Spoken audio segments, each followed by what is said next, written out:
Hello everyone, second year के सभी students.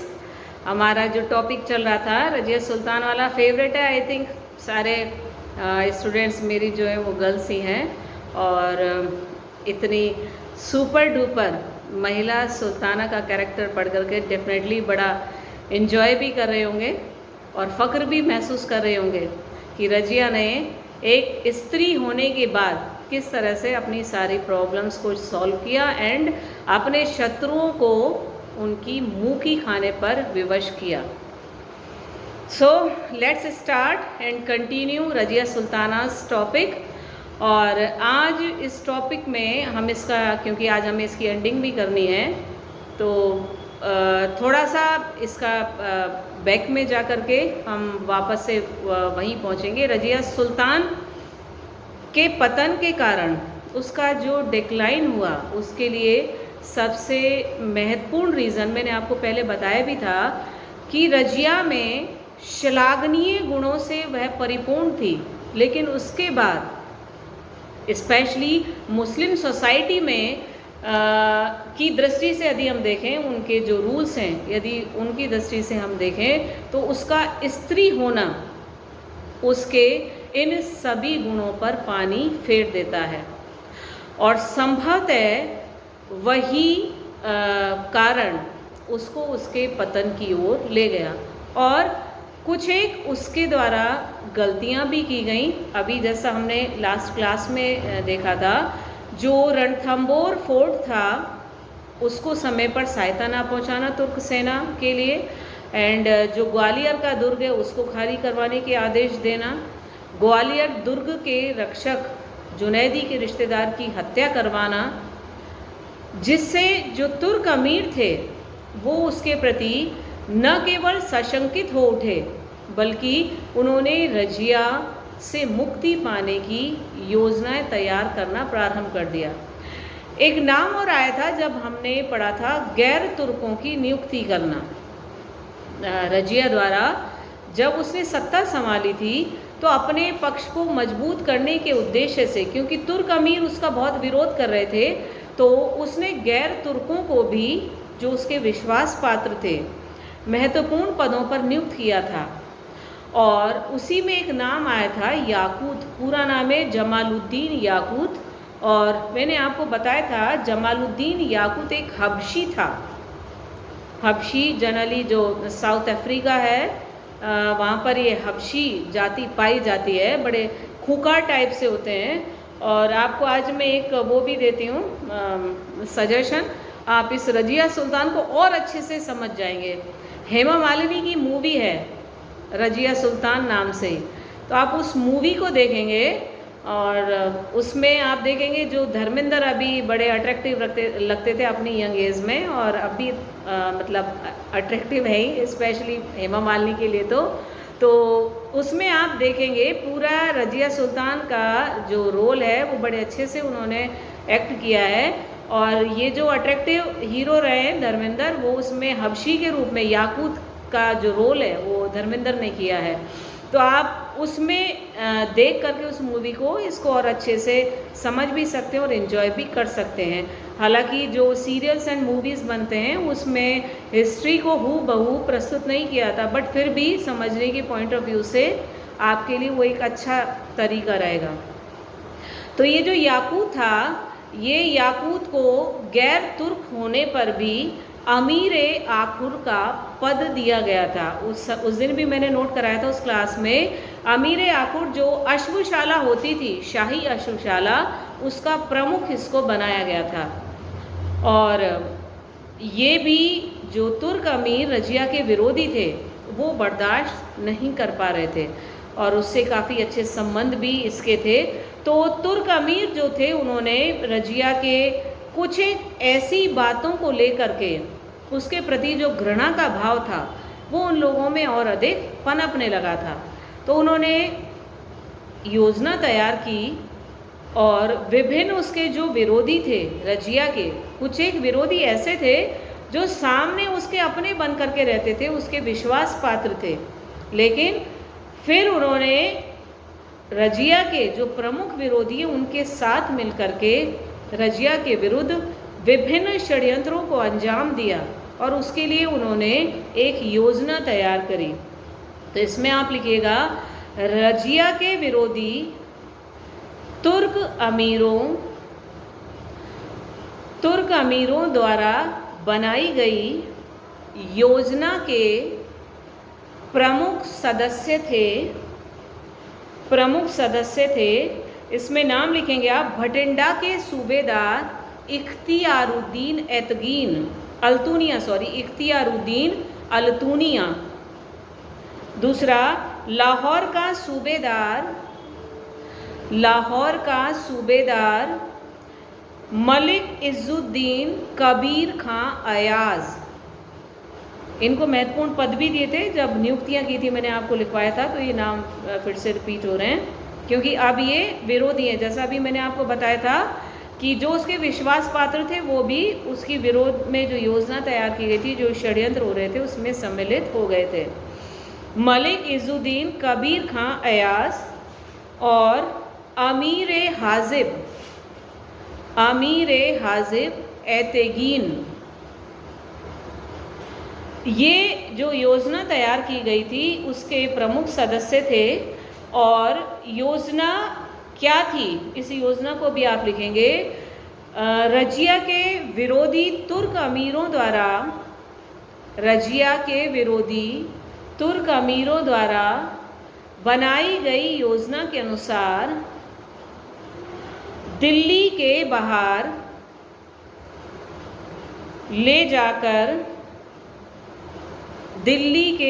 ले जाकर रजिया को समाप्त करना था।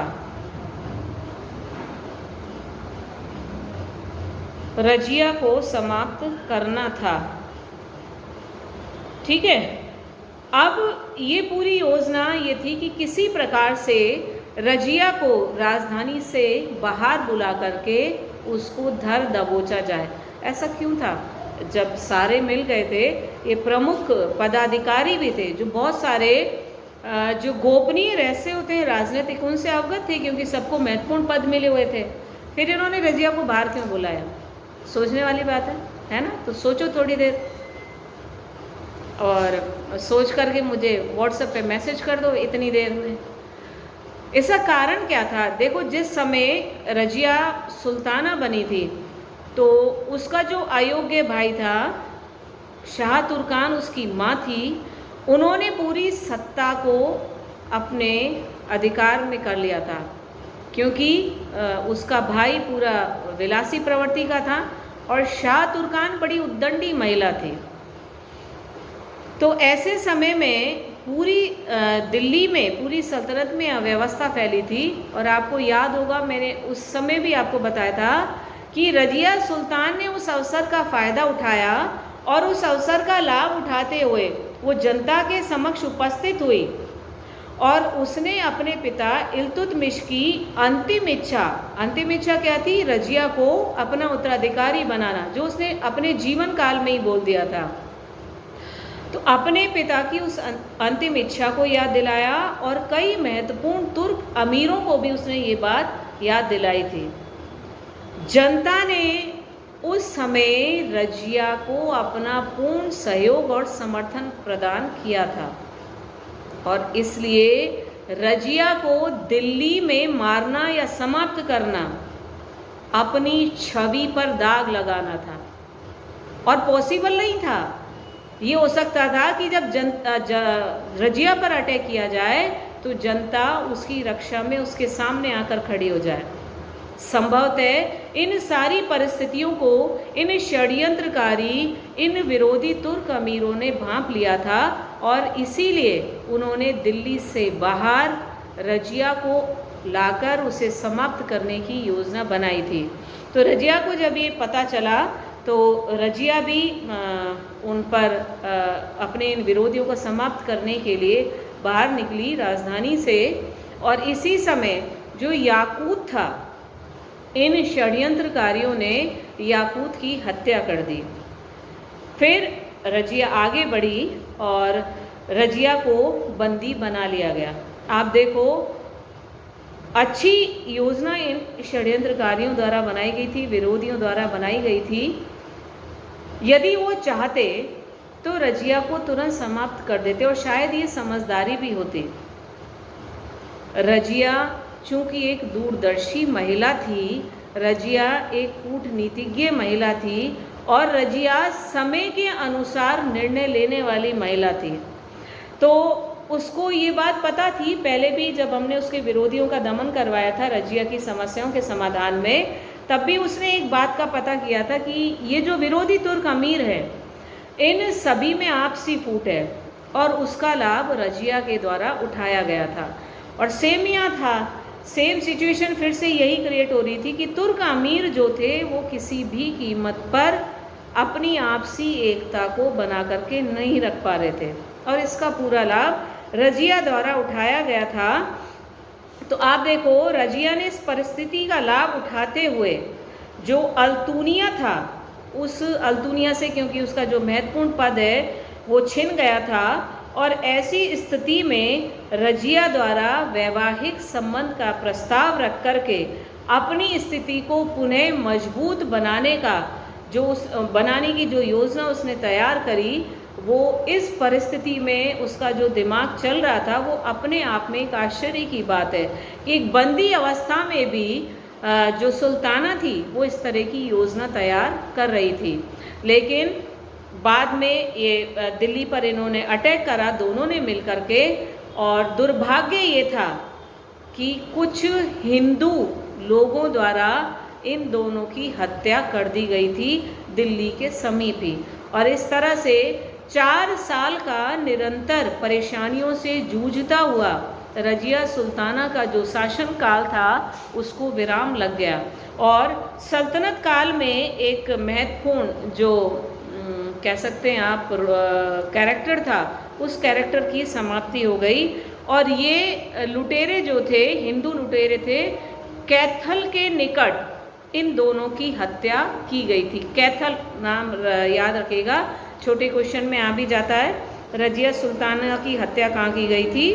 तो कैथल के निकट हिंदू लुटेरों द्वारा उसकी हत्या कर दी गई थी। अब बात आती है रजिया सुल्तान के पतन के प्रमुख कारण कौन से थे। आज इसको समाप्त करना है तो अब रजिया के पतन के कारण आप लिखेंगे रजिया सुल्तान के पतन के प्रमुख कारण। आपके हिसाब से कौन कौन से कारण प्रमुख हो सकते हैं? एक तो मैंने आपको बता ही दिया, सबसे महत्वपूर्ण कारण वही आएगा, रजिया सुल्तान का स्त्री होना उसके लिए सबसे बड़ा दुर्भाग्य था। और इसमें अन्य कारण जिन्होंने शिरकत की, जिन्होंने जो उत्तरदायी बने, तो सबसे पहला कारण जो समस्याओं में था रजिया सुल्तान के समय की, और वही कारण उसके पतन का पहला कारण भी बनेगा, और वो था तुर्क अमीरों का स्वार्थ में लिप्त रहना। पहले विरोध था, टॉपिक की थोड़ी सी लैंग्वेज ये चेंज हो जाएगी।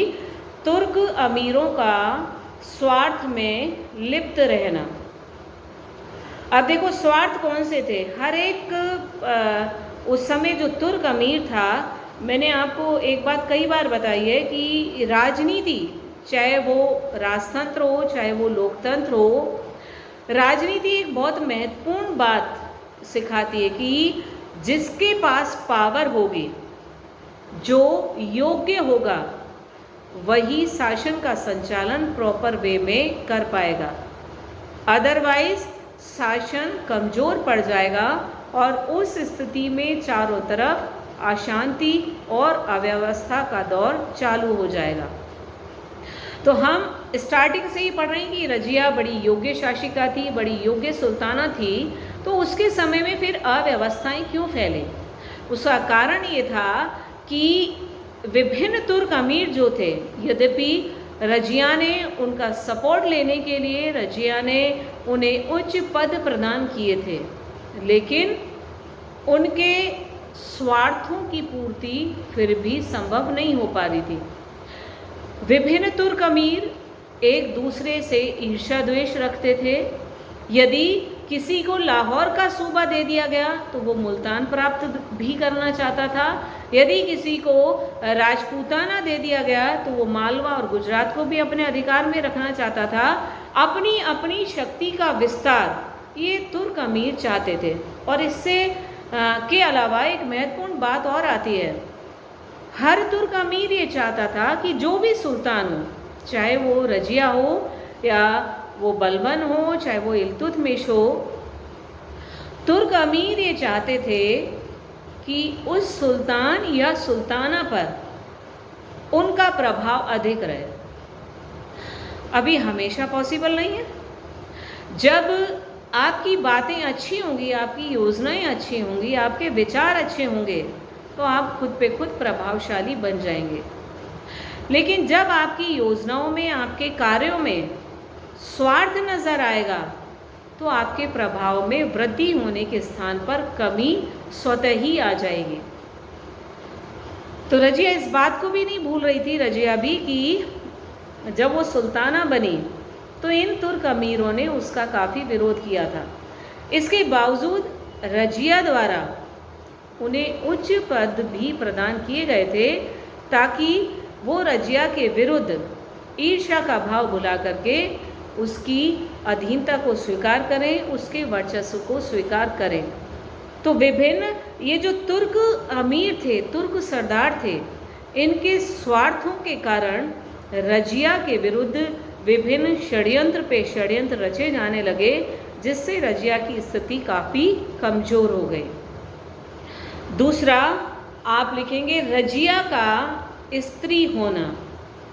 रजिया का स्त्री होना, देखो कुछ विद्वान इतिहासकार ये मानते हैं निसंदेह रजिया सर्वगुण संपन्न महिला थी, एक शासिका थी, लेकिन उसका स्त्री होना उसके इन सभी गुणों को बिल्कुल लुप्त प्राय कर देता है।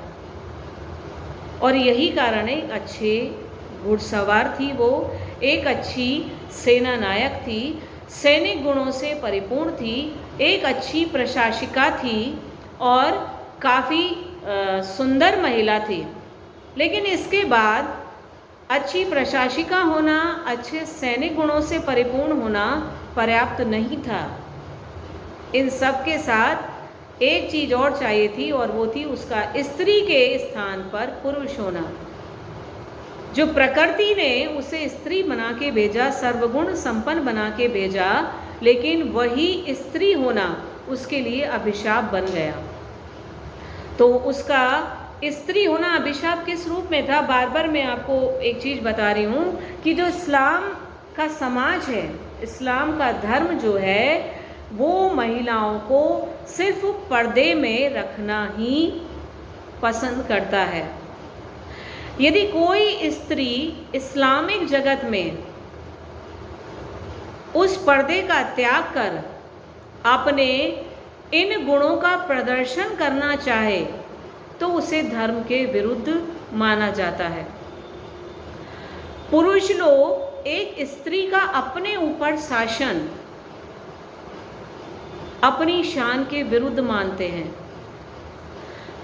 तो ऐसे कट्टरपंथी तुर्क अमीरों को एक स्त्री का शासन अपने ऊपर असहनीय होता जा रहा था और यही कारण है कि उन्होंने उसके शासन से मुक्त होने के लिए उसके विरुद्ध षड्यंत्र किए। और वो जो मैंने अभी आपको बताया था, एतगीन, अल्तूनिया, कबीर खां अयाज, ये जो उस षड्यंत्रकारी योजना के प्रमुख सदस्य थे, उन्होंने आखिर में अपनी योजना में सफलता प्राप्त की। यद्यपि उस स्थिति में भी सुल्ताना ने अपने आप को बचाने के प्रयास किए, लेकिन अंततः उसको हिंदू लुटेरों द्वारा समाप्त कर दिया गया।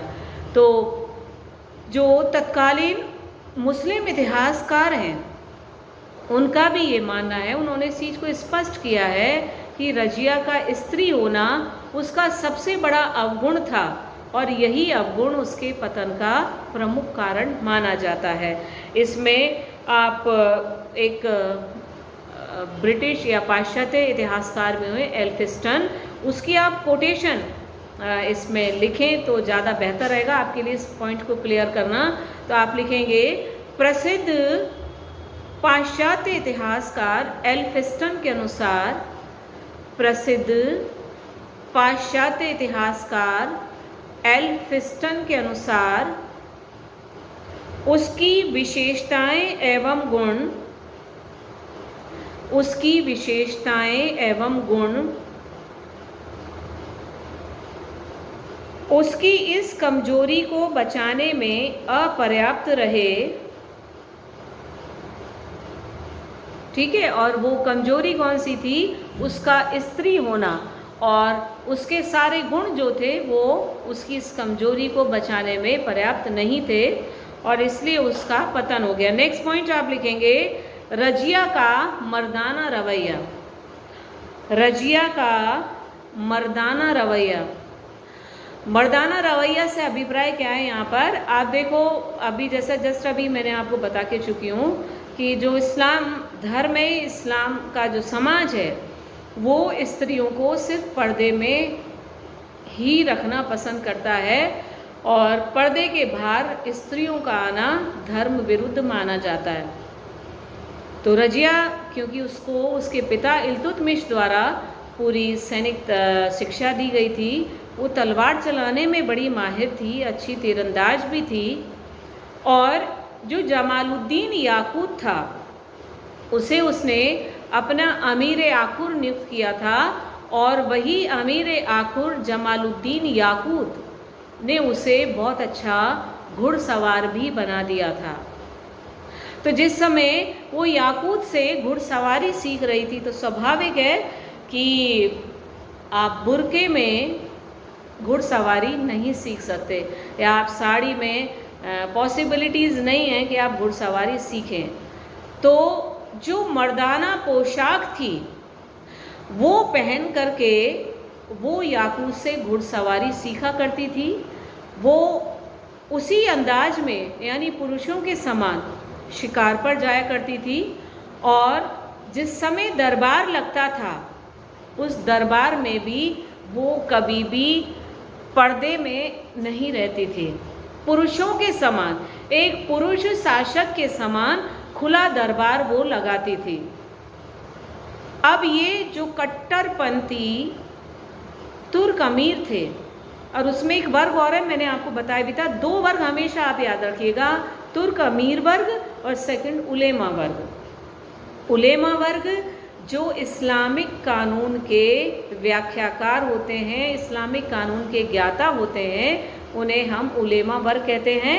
और तुर्क अमीर इतनी देर से आप लोग पढ़ रहे हैं, मैंने आपको बता दिया कि यहाँ पे अमीर से अभिप्राय सिर्फ धनवान होना नहीं है, बल्कि एक अच्छा पद, लाइक सूबेदार, मनसबदार, जागीरदार, इस तरह के पद जो हैं, इन महत्वपूर्ण पदों पर धन के साथ साथ, जिसे आप कह सकते हैं इलाइट क्लास, हम इसको बोल सकते हैं, इलाइट क्लास के लोग जो हैं, दैट वाज नोन एज अमीर कैटेगरी। तो ये तुर्क अमीर जो हैं, इन तुर्क अमीरों को और उलेमा वर्ग दोनों को ही रजिया का ये मर्दाना रवैया बर्दाश्त नहीं था कि वो पर्दा का त्याग करके खुला दरबार लगाए और पुरुषों के सामने खुले मुंह आकर के बैठे, तो ये उन्हें बर्दाश्त नहीं था। वो घुड़सवारी करे। तो इन सारी चीज़ों ने उन कट्टरपंथियों को रजिया के विरुद्ध कर दिया और जो उसके पतन का कारण बना। नेक्स्ट पॉइंट आप लिखेंगे याकूत के साथ संबंध। याकूत के साथ संबंध। याकूत तो जान ही चुके हैं आप, अमीर याकूत के पद पर एक हबशी था और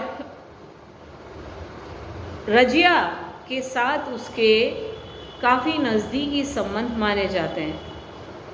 अब संबंधों में कहाँ तक सत्यता है या नहीं है, ये तो रजिया जानती थी या याकूत जानता था, लेकिन तुर्क अमीरों को रजिया के याकूत के साथ संबंध बिल्कुल बर्दाश्त नहीं थे। अब इसका भी यदि हम एक छोटा सा उदाहरण खुद ही ध्यान दें याकूत उसको घुड़सवारी सिखा रहा था। तो स्वाभाविक है कि जब उसको वो घोड़े पर चढ़ाता था, अपना सपोर्ट देता था, तब वो घोड़े पर चढ़ती होगी।